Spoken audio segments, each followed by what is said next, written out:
Hi, everybody. My name is Brian Konkol. I serve as Dean of Hendricks Chapel and Professor of Practice in the Department of Religion at Syracuse University. And welcome to Matters That Matter. This is an online conversation series where we seek to amplify intentional conversation about religion, spirituality, values, belief, and motivation. We invite guests to share about choices made, difficulties encountered, and commitments solidified.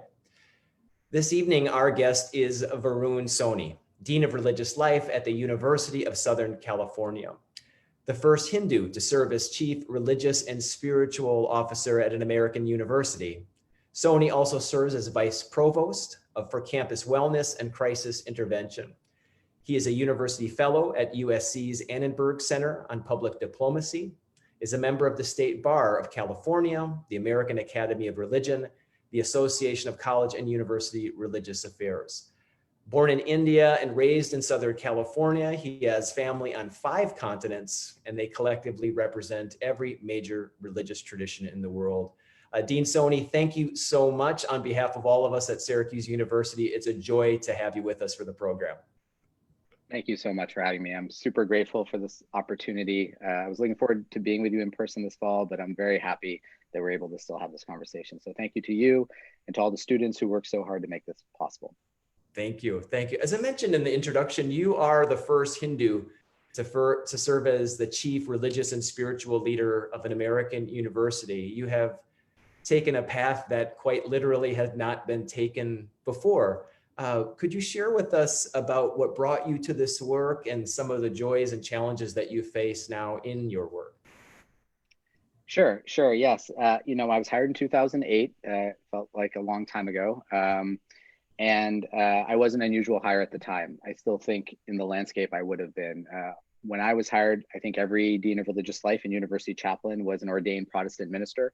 I was a non-ordained Hindu attorney. So USC really thought outside the box. There's a lot of hope and change in the air in 2008, and I was in some ways the beneficiary of that. So I have an unusual background for this role, and I think also an unusual path to get here. I have 11 physicians in my family, so my PhD in religion means nothing to any of them.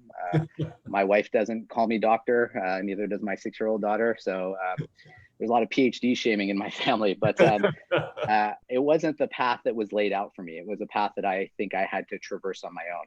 And quite frankly, it wasn't even a job I thought I could get. And when I got the job, I realized, hey, this is the work I've always wanted to do. I just never knew I could do it in this way.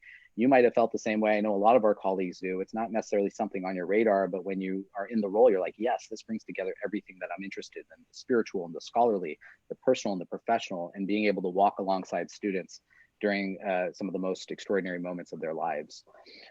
So it was, I think, an unusual career path for me, but I was raised as Hindu American with the idea that there are many paths up the mountain, but they all go to the same place. Different strokes for different folks, but we're all on the same journey. And I do think that theological perspective, one that is inherently pluralistic, which comes from the Rig Veda, the oldest probably extant religious text in the world, a foundational Hindu text, which says truth is one, but the wise call truth by many names, has really prepared me for this work, because I was not raised in an environment where it was there's my way or the highway, or that there were exclusive truth claims, but rather I was raised in a household which tried to honor all perspectives, paths, and journeys. And as Dean of Religious Life, you know this, that's the approach that we have in the work that we do. You know, we are the chaplain for the university.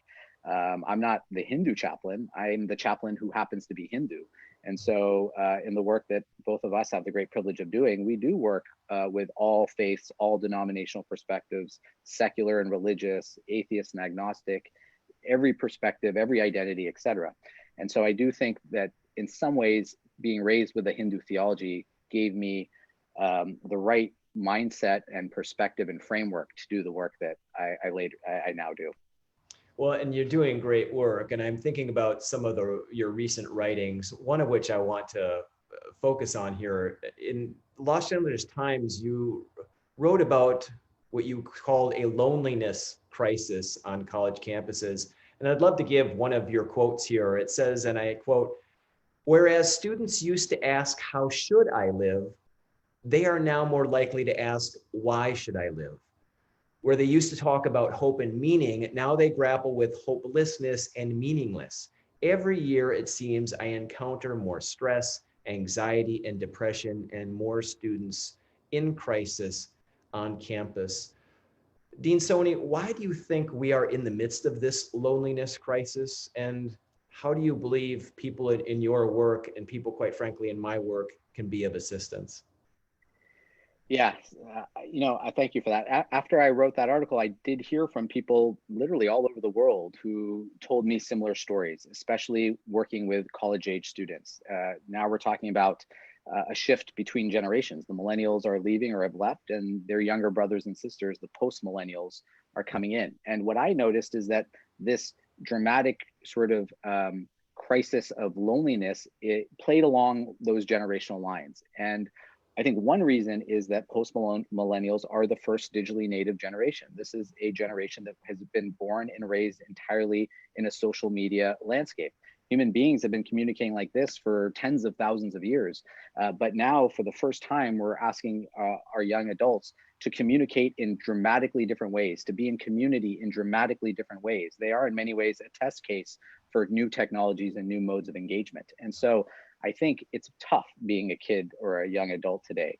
You're constantly comparing your real life with the Instagrammed, idealized, curated lives of others. You constantly feel as though everyone's figured it out but you, that people know what they're doing but you don't, that everyone else belongs but you don't belong. What I've seen as a corollary to this loneliness crisis is this increasing sense of an imposter syndrome on our campus. I think because everyone is being sort of bombarded by these social media images of their peers, they feel as though that everyone belongs but them. And what they don't know is that they're the fifth person that day to tell me that they can't make friends or everyone belongs but them. That even the people with large social media followings are having the same kinds of challenges. So I do think in a social media environment, we lose this. Instead of talking with our tongues, we're talking with our thumbs, and we feel disconnected. We're social beings, we're tribal creatures. We need to be in tribe. What does tribe look like in a social media environment? Well, our devices are social media devices, but they have an antisocial impact. It means that students aren't going out and seeing each other. They're at home texting. They're not going on dates in the way they used to. They don't hang out in malls if they even exist anymore. They don't do the things that brought them into intimate community because they're on these online communities. And I think that's why college can be such a powerful place, because college is the place where suddenly you are living with one another, you're meeting people from different perspectives, you're growing alongside one another. The whole world is in your dorm, multiple languages you hear on the way to class, in a way that makes it very real, in a way that gives you a tribe. And so one of the challenges we have on college campuses is fostering a sense of belonging. I think that's especially true on a large urban campus. But that challenge is also our opportunity. If we can think about small, intimate tribes, communities of care and compassion, ways to engage in healthy relationships, seeing and being seen, being heard, being honored for who you are on college campuses, then we do equip students, I think, with the tools they need to go thrive, to engage with each other. I'm not like a research scientist on loneliness, but my sense is that if you're lonely, then one way out is to be with others. And so much of the work we do with students on our campus has been just to connect them with each other, whether it's community tea, whether it's drum circles, whether it's mindfulness classes. We do coloring book sessions. I'm like stealing ideas from my kids' kindergarten, right? Whatever I can do. It almost doesn't matter what we do. It just matters that people are in a small community with one another that's not transactional. That's not, I am doing this for this. It's because that's where transformation can happen, outside of the transactional relationship. So I think social media has done incredible things in terms of connecting people and destructive things in terms of disconnecting people. And now that we're all in an online world, we're all on Zoom, we're all fatigued, we're all feeling this disconnection. I think my generation, Gen X, and folks that are older than me now we have a glimpse at what our students were raised with. We can be very sympathetic to the challenges that they have, the emotional isolation that they feel, because now we're feeling it in the same way that they were raised. I love what you're talking about in a sense of belonging, loneliness, connection. In some ways, it helps us to reconsider what education is really about. What are we talking about when we're talking about learning? and recognizing that institutions of higher education are more than just the acquisition of information, but also this sense of personal formation. And as a result of that, community transformation, and that three-legged stool, if you will. And to follow up a little bit about this sense of formation, something that I've been interested in lately, and I know you have been in too, is that sense of living the good life, if you will, what the ancient Greeks call eudaimonia. That sense, what I would say is that we want our students to have more than just a ticket to an entry-level job, but we actually want them to have trajectories towards extraordinary lives. And what is the anatomy of that extraordinary life? And I've appreciated your writing and speaking about the good life. And I'm wondering about what that looks like in your work at USC, so that we're providing students with an education for the whole person that's setting them on a lifelong trajectory, so that, as you're saying, they can belong. And I would also say to become and to bestow something good and righteous upon the world. What does that look like in your work? Yeah, it's a great question. I have seen, at least at, I think this is true at research universities, that over the course of my career, we have moved from a liberal arts model to a pre-professional model. Certainly what inspired me to do this work was my own experience in the liberal arts. What does it mean to be human? What are the questions that connect us with everyone who's ever lived? Who am I? What does my life mean? What matters to me? Why does it matter to me? What are the matters that matter, right? How do I live my dreams? How do I translate my values into action? That's the liberal arts. That's how I think, how I be, how I learn, how I am, right? Increasingly, though, I think because of the high price of tuition, the justification for higher education has gone towards pre-professionalism. Why do you go to college? You go to college to get a better job. And even though it costs a lot to go to college, you make more over the course of your life. And I see this argument over and over again that there's a transactional or financial reason to go to college because of your income producing opportunities. But I think we miss something there. We miss a real opportunity for meaning making, and we miss a real opportunity to think about what is a good life. Is a good life just a good salary? Is there a difference between making a living versus making a life? Right. And so I think those are the things that eudaimonia gets to. I love that word eudaimonia. I stole it from Rainn Wilson, who talked very eloquently about it when he was at SC, giving a talk. And what he said, and what I agree with, is that happiness is a trap. And we always, especially in the United States, we always talk about happiness as an aspirational goal. But for me, it's a trap. Why? Because happiness arises and ceases based on the conditions of the world. Someone likes me, I'm happy. Someone doesn't like me, I'm sad. I get an A, I'm happy. I get a C, I'm sad. I buy a new car, I'm happy. I crash my car, I'm sad. Those are conditions that are external. But I think eudaimonia goes to what are the internal conditions that are generative in terms of joy? What are the internal conditions that allow us to be proactive in our own well-being?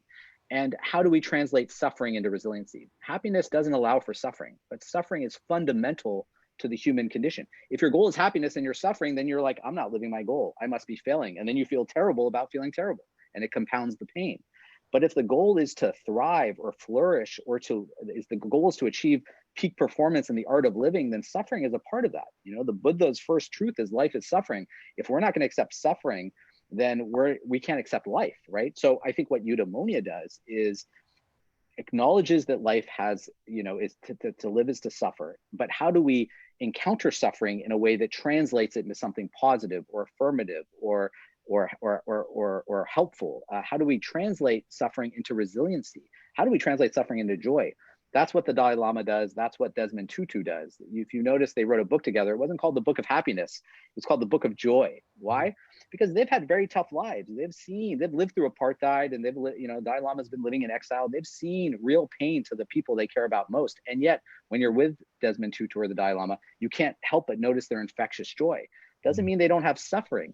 It doesn't mean that they're happy in the traditional sense, but that they have some kind of internal mechanism that allows them to be the writers of their own emotional life story, despite the suffering around them, and sometimes because of the suffering around them. So I do think eudaimonia is more helpful for students who come to college, because we sell them on come to college and live the dream. But 3 or 4 weeks into it, they might be thinking they're living in the nightmare. It's not because they're doing something wrong. It's because they were sold something that was unrealistic. When you look at a college brochure, it's the perfect idyllic life. So if you're not living the perfect idyllic life, something is wrong with you. But to go to college is an inherently traumatic experience. It's not easy to be away from home for the first time. It's not easy to figure out what you want to do with your life. It's not easy to think about a career path. It's not easy to make new friends. It's not easy, as was my experience, to constantly be rejected by the people who you express your affection for. None of those are easy, but those are part and parcel of a normal college experience. That's what a normal college experience is. A normal college experience means that you're not going to get the grades you might want. You might not get the internship you want. You might not get the girl or guy. You might not get the job or the graduate school admission. That's a normal college experience. That's traumatic. We don't say come to our university and experience trauma. That's not a good brand, but that's the reality. So I think if we're going to acknowledge that it is inherently traumatic in the best case scenario to have a college experience, then we also have to acknowledge that that trauma can be something positive for us in the way that we translate that pain into some light in our life. And if we embrace eudaimonia, it gives us a framework to do that. If we're just looking for happiness, we're not going to get there. I mean, even our most aspirational document, the Declaration of Independence, doesn't guarantee happiness, only the pursuit of happiness, right? And so for me, happiness is a trap, but eudaimonia gets to that human flourishing or thriving, which can happen even if you're not always happy.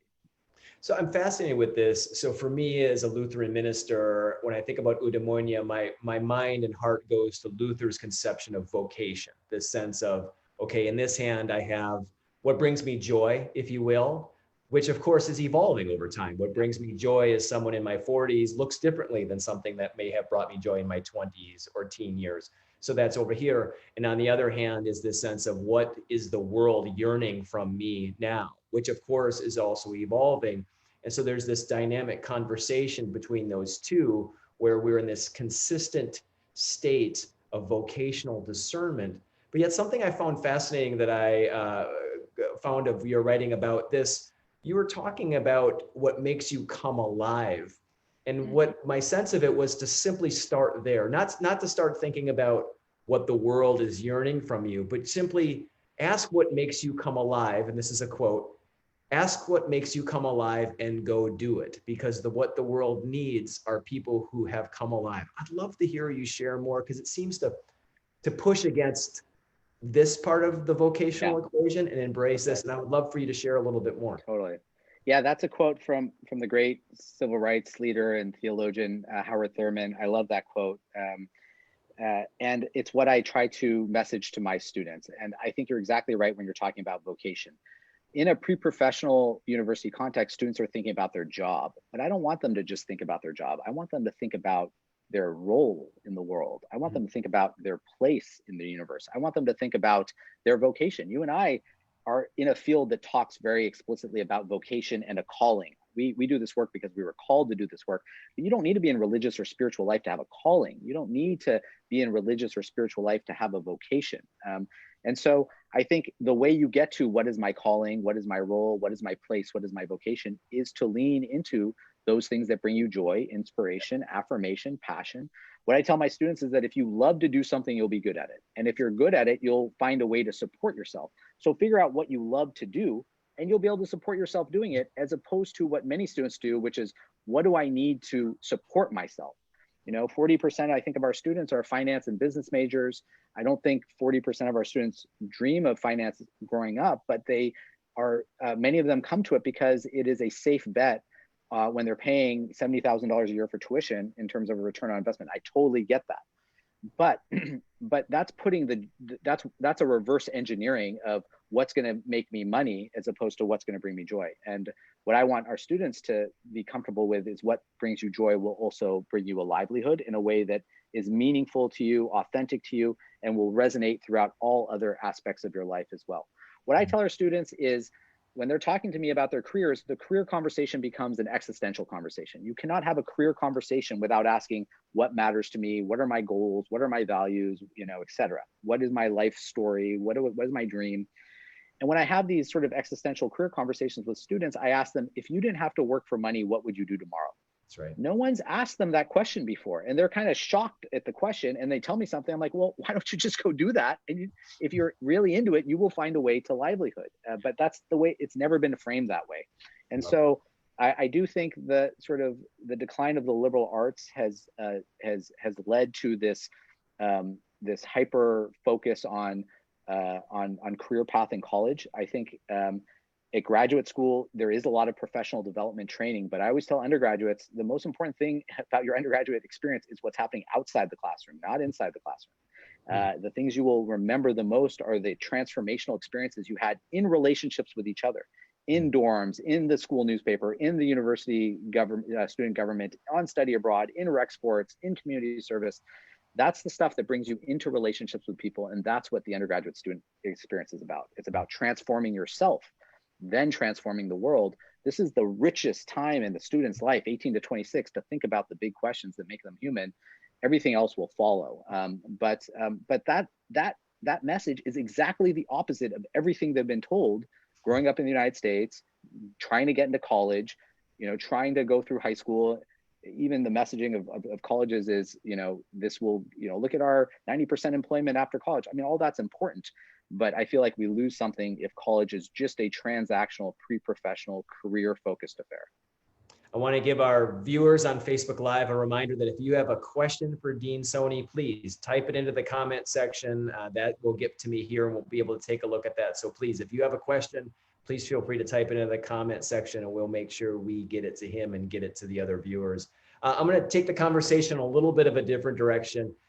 You've mentioned suffering before. And when I think about suffering, I think about your confession of being a Los Angeles Clippers fan of a few decades ago, long before it was popular to do so.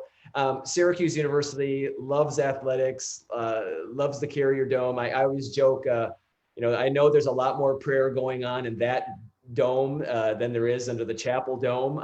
And you wrote a wonderful article about being a Los Angeles Clippers fan and about sport and spirituality, and even talked about how being a Clippers fan helps you to be a better Hindu. Could you share a little bit more about, your interest in terms of spirituality, sport, what that looks like at USC? Yeah, thank you. Yes, we also have this very storied athletic tradition here at USC, a great Olympic tradition, a great football tradition. And so when I got to campus, people said, "Oh, you're the dean of religious life. You should know the real religion here is football." And I was like, "Ha ha." Until I went to a football game, I'm like, yeah, you're right, because that's where I saw the religion of the Trojans. That's where we had a pilgrimage to the Colosseum and people were engaging in rituals that brought them good luck. There was an intergenerational transmission of storytelling and wisdom and community experience. There were people wearing funny clothes and funny hats. There was agony and ecstasy, miracles and fallen heroes. There was everything that religion is. And I saw the community in its most, I think, ecstatic form in that setting. And so I do think that there is a religious aspect to sports. A few years ago, I helped my best friend, Gautam Chopra, start a company that he started with Tom Brady and Michael Strahan called The Religion of Sports. And the conceit there is that sports are the new religion, especially in the age of the non-affiliated. Because sports teach us the things that religion have historically taught us. They teach us values, teamwork, collaboration. They teach us, how to focus on the process and be in the moment. They give us mystical experiences, etc. And so in this journey with Gautam, I've gotten to work on a lot of projects. I worked on the Kobe Bryant Muse doc. We brought Kobe to campus, and I spent some time with Steph Curry. There's a Facebook Live session of us on the golf course talking about how his jump shot is like an act of devotion. I mean, but I think it's, I think there's something real there. There's a mirror there. And the reason why I think sports give us a lens into religion is because of tribe, because of community, because of values, and because of the intergenerational experience that both provide. Hate to plug something. I normally don't have anything to plug, but this Thursday, I'm dropping my first ever podcast. It's called More Than a Game. You can get it on Spotify or Apple or wherever you get your podcasts. It's with Religion of Sports. And the idea there is that sports are more than a game. There are spiritual lessons of sports that we can all learn from. And what are those spiritual lessons in this moment? How do we take the lessons of sports in thinking about a global pandemic? How do we take the sort of experience of sports and thinking about police brutality and systemic racism? How do we think about sports and thinking about anxiety or disconnection or all the things that we're going through right now? So it's been a really fun process, but I'm not sure I would have come to it if I wasn't at a school with such a sort of storied athletic heritage. And that allowed me the opportunity to really dig deep into sports as a way of bringing my own community together. In terms of the Clippers, I'm not a bandwagon fan. I've been like a Clippers fan since Larry Brown was coach in the late 80s, early 90s, 30 plus years of suffering and pain. I was like, this is our year. And then there's a global pandemic. Yeah. Clippers, they're forever cursed. But I loved rooting for the Clippers because they were the underdogs, because there was every win felt like this moment of extreme triumph, where my Laker fan friends expected to win and were sad when they lost. I expected to lose and was happy when I won, right? So it was really exciting, especially when they were terrible, to feel like you were part of an underdog experience. I think in many ways there's a part of American culture that really embraces the underdog, and my Clipper fandom is really my expression of that. Oh, it's wonderful. And we'll make sure, for those of us tuning in on Facebook, that we'll make sure we get the links and everything put up on the Hendricks Chapel Facebook, because we really want to support that opportunity for our friends here at Syracuse. Dean Soni, you also serve as the Vice Provost for Campus Wellness and Crisis Intervention at USC. And I think it goes back to what we were saying before about vocation and joy. Could you share a little bit more about what that role looks like for you? And perhaps in doing so, I want to fit in the question that comes in from Catherine on Facebook. She writes, can you talk about our responsibilities to make systems and universities more supportive of that sense of vocation and joy? I think those things might tie in together. So I'm trying to loop both of those questions together. Great. Those great questions. Thank you for the questions. I'm not going to tell you anything you don't already know, Brian, but because of where you sit and because of where I sit, we have got, unfortunately, a front row to a mental, emotional, and spiritual health crisis in American higher education.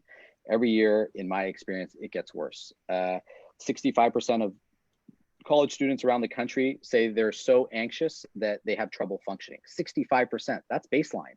30% are wrestling with some kind of mental health condition or concern.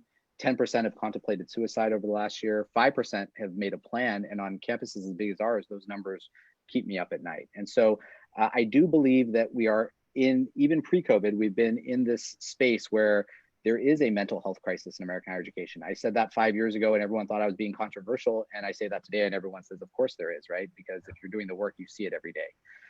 What universities have traditionally done, in my experience, is they operate downstream. So if a student is in crisis, how do we triage that crisis and then move to the next student and the next student and the next student? But the volume has gotten so great that no university, in my experience, can actually hire enough counselors to keep up with the downstream demand. We just simply cannot handle this level of crisis downstream. And in my opinion, the opportunity is now to move upstream. And this goes to the second question about what universities can do. What do we do for all students on the front end of their experience so that they don't go into crisis to begin with? How do we mitigate the flow of crisis downstream? How do we make sure students don't get in the stream to begin with? What's the fluoride in the water? What's the nutrient in the soil? Like, what are the things that lift all boats? How do we change a culture to one where it is focused on thriving and flourishing fundamentally? Those are the questions that I keep asking myself. So we're trying to operate upstream now too. Of course, we always have counselors, we'll have social workers, we'll have chaplains, we'll have downstream resources. Universities already have that. I think the opportunity is what's happening midstream and upstream to move people away from that downstream crisis. So what does that look like? Well, we have a mindfulness initiative. That's for all faculty, students, and staff. We trained 7,000 people in mindfulness practice last year. Those aren't people who are in crisis. Those are people who want to feel empowered in their own well-being. And the way that they go to the gym for physical health, they want mental health exercises too. And so those are the things we're trying to provide. We have sleep classes. We have friendship class. We have those other things I was talking about, drum circles. We sat with students a few years ago who said we want to help design a class that empowers incoming students with the kinds of things, practices, perspectives that we wish we had had when we were incoming students. So we just launched that class. It's called Thrive. It's all about how do you thrive and flourish when you're in college. We're doing that. We're trying to do that the first semester of a student's experience. So what are we doing on the front end, upstream, when, not just triaging crisis, but creating the conditions so that there aren't crises? That's harder work because it's proactive work, and it's hard for universities to resource proactive work. It's hard to say if we didn't do mindfulness, things would be much worse, because it's hard to prove a negative. It's Right. much easier to say we hired a lot of people downstream to do this reactive work, and we can hear all the metrics. They saw this many people, and oh yeah, that makes sense. It's harder for me to make the argument that because I'm doing this, I've mitigated the flow, but I know it's true, and that's where I think universities have to move. Hmm. I really, you mentioned before about some of the things at USC. You mentioned, of course, sport. Another thing, particular when I think about USC, thinking about your context, one of the most religiously diverse cities on the planet. And when I think about USC, last I checked, you have 90 different religious and spiritual groups under your care. My understanding is around 40 different directors of religious life.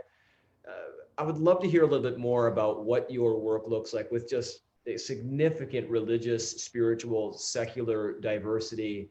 And how is it that, again, as you're saying, not just serving downstream, but serving upstream in an ever-changing context, those who do not affiliate with a religious tradition, those with hyphenated religious identities that they bring to the university.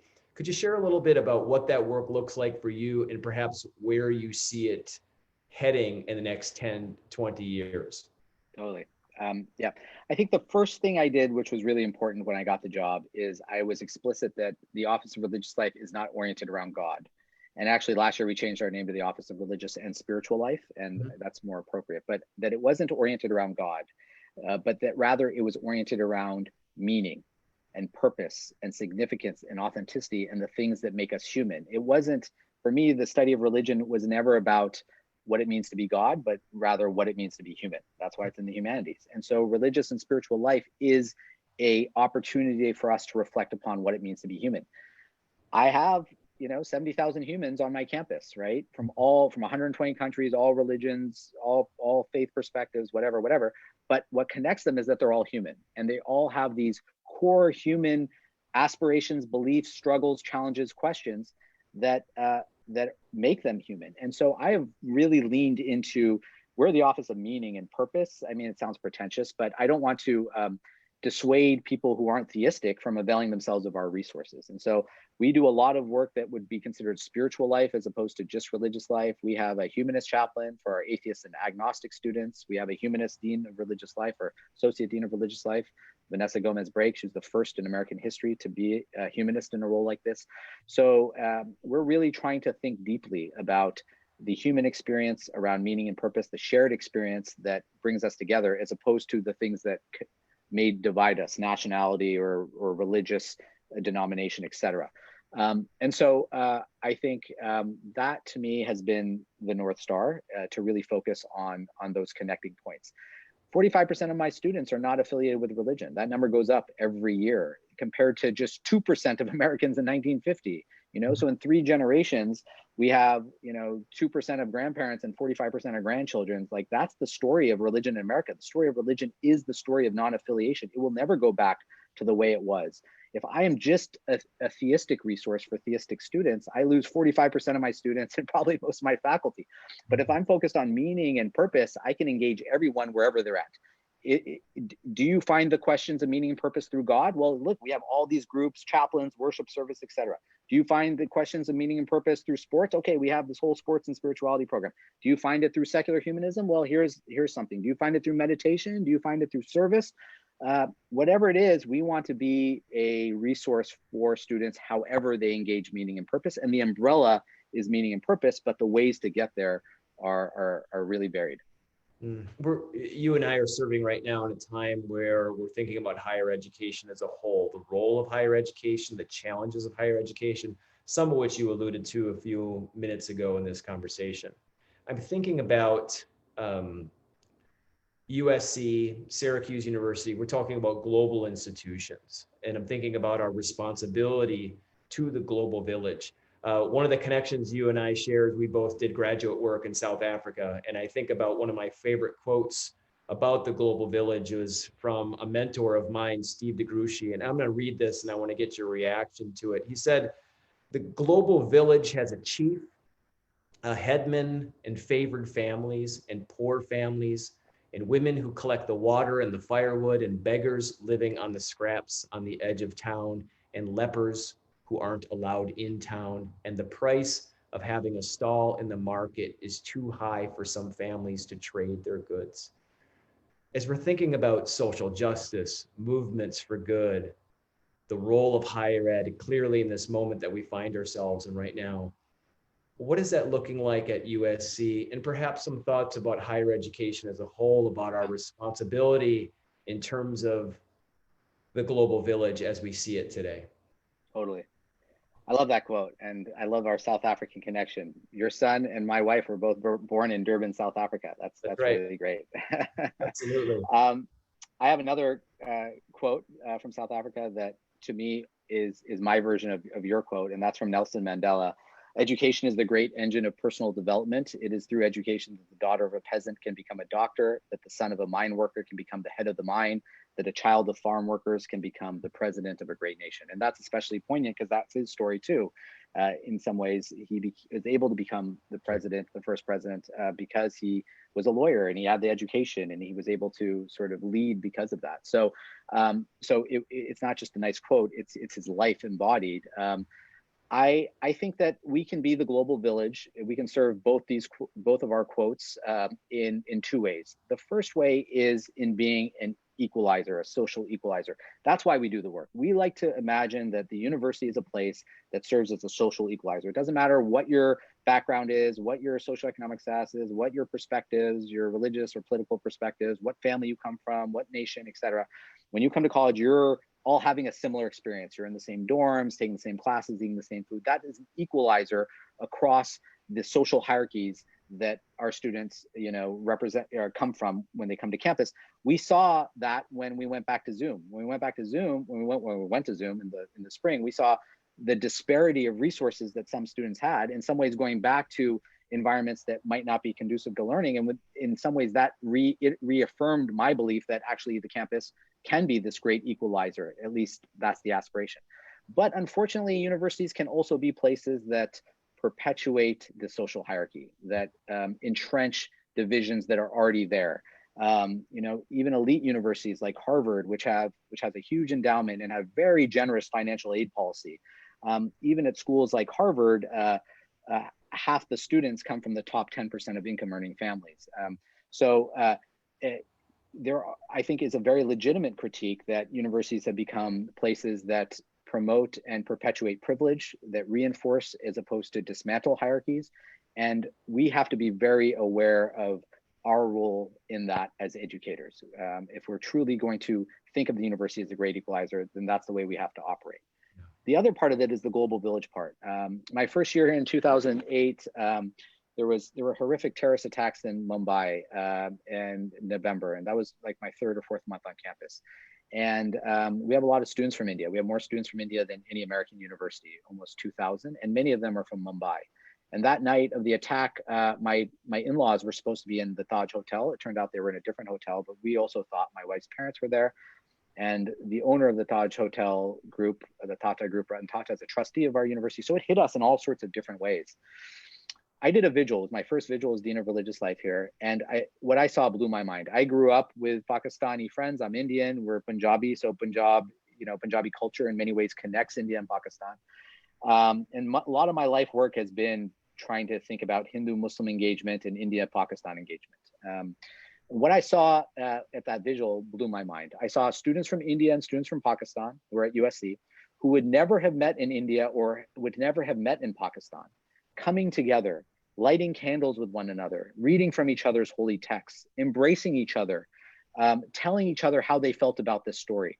Then I saw those same students over the next few years would keep hanging out with each other, played cricket together, did Bollywood night together, did field trips together. I'm sure they're still in conversation with each other. This experience was so deep, it brought them together in ways they never could be.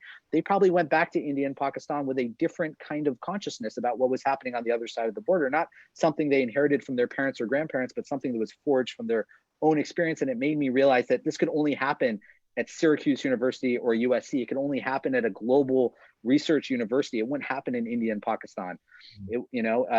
And since then, I've seen students from China and Japan work together, students from Israel and Palestine work together in ways that wouldn't happen in China and Japan, that might not happen in Israel and Palestine, because those students just aren't meeting in a kind of in a neutral place and a way that they can be vulnerable with each other. So I think the way we get to our quotes is we stay laser focused on the university being that great equalizer that we all want it to be.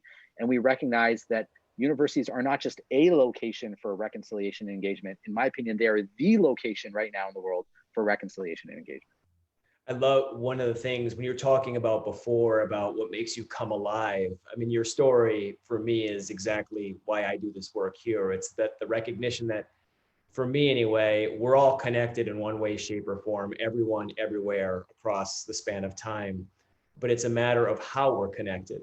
And that story that you're sharing is almost a conversion, if you will, or a radical reorientation of the nature of our connectivity, so that we are connected in new and life-giving and life-forming ways. And that to me is, of course, am biased towards this, why I think chapels, religious and spiritual life, this types of meaning making and purpose navigating is so important in our work.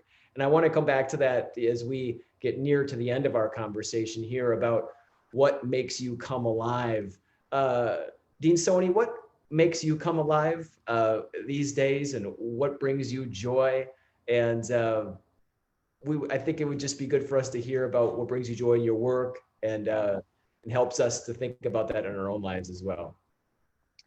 Well, I think what makes me come alive is what makes all of us come alive, and that is our loving relationships. The spirituality and the science are clear on this. The most important thing in our life to flourish are our loving relationships. That's what every scripture tells us. That's also what the Harvard Grant Study tells us, which is the longest longitudinal study of human development ever done. So I am really, supported, affirmed, inspired by the people I care about most, and also very much with my students. My students make me come alive. I'm in it for the students, and so I have in many ways, such a privilege to be able to do this work because I get to work with so many students. I think in this time, in this day, in this age, there's so much anxiety, there's so much confusion, there's so much uncertainty. What I have found, and what might be helpful for students to think about, is that I grew up in an immigrant family, and I was told that your real asset is money. You got to make money if you want to live your dreams. You got to make money to support your family. You got to make money to make it in America. And I think that was true for my parents, maybe in a way that it's not entirely true for me. But what I have come to discover is my real asset and our real asset is not money, but time. You can make and lose money, but you can't make and lose time. Time is, once you've lost that time, you've lost that time. If you really care about someone, it's easier to spend money with them. It may be harder to spend time with them, but that's really the gift, is to spend time with them. COVID has given us all time. If there's any sort of, any kind of silver lining to this, a horrific pandemic, it's that we have time in a way that we've never had before. And so if that's the real asset, then suddenly we're able to think about our lives in very different ways, in a way that we wouldn't otherwise be able to, because what we didn't have was time. We're always running from one thing to the other, always, stress between school and work and this and that. None of us ever had any time. Now I have, 2 meals a day with my family. Like I have time with my kid and my wife. I have time when my students call me. I have time to hike and bike in a way that I didn't before. I would encourage everyone to embrace that time. The great modernist painter Georgia O'Keeffe said, I'm not going to get it exactly right, but she said something like, no one sees a flower really, because to see a flower takes time, like to have a friend takes time, right? A flower is so small and it takes time. I want us to have time to smell the flower, and I want us to have time to make a friend. And I don't know if there's anything more important right now than that, than to have time to spend with the people we care about. And in many ways, the world has given us an opportunity to do that right now. Thank you. We're coming to the end of our conversation here. I tried my best to ask a lot of different questions, and want to thank those on Facebook who asked a question here. But here at the end, I know I haven't given you an opportunity to share everything that I'm sure you want to share. As we're coming to the end here, some final thoughts for our viewers, things that are on your mind, things that you wish to share. Yeah, my mentor in college told me something that I've been thinking a lot about. And he's told me, you can doubt a creed, but you can't doubt a dance. There's a lot going on in the world, and there's a lot of arguing, and there's a lot of outrage, and there's a lot of anxiety, and there's a lot of contention. And we're going to go into a very, disruptive and difficult election season. Anywhere you sit, it's going to be tough. And So, and everyone seems to be, I think what I find is that outrage or anger, there's usually something else under it. So a lot of the outrage isn't even I'm angry, it's I'm anxious, I'm confused, I'm scared, I'm worried. And that manifests into a lot of debate, argumentation, and people really defining themselves by their positions. But that's doubting the creed. You can't doubt the dance. I think in the midst of all this name calling, finger pointing, yelling and screaming, outrage, political division, we have to be able to just appreciate beauty in the world too, without labeling it, without judging it. Just the experience of beauty, transcendence, awe, those are the things that fundamentally make us human. So in the midst of all this, in the midst of the craziness, in the midst of the pandemic, in the midst of all the pain and all the anger, can we appreciate the dance? Can we appreciate the dance? Do we have to keep, can we take time off from the creed to appreciate the dance? And if we can all appreciate the dance, then maybe we've moved forward in a way that we wouldn't if we were just debating the creed. On those words, I want to thank you so much for being with us here. Thank you to all from the Syracuse University community and beyond who tuned in with us this evening. We will come again for our next broadcast next week. Dean Soni, thank you so much for your time and your work and your commitments. And again,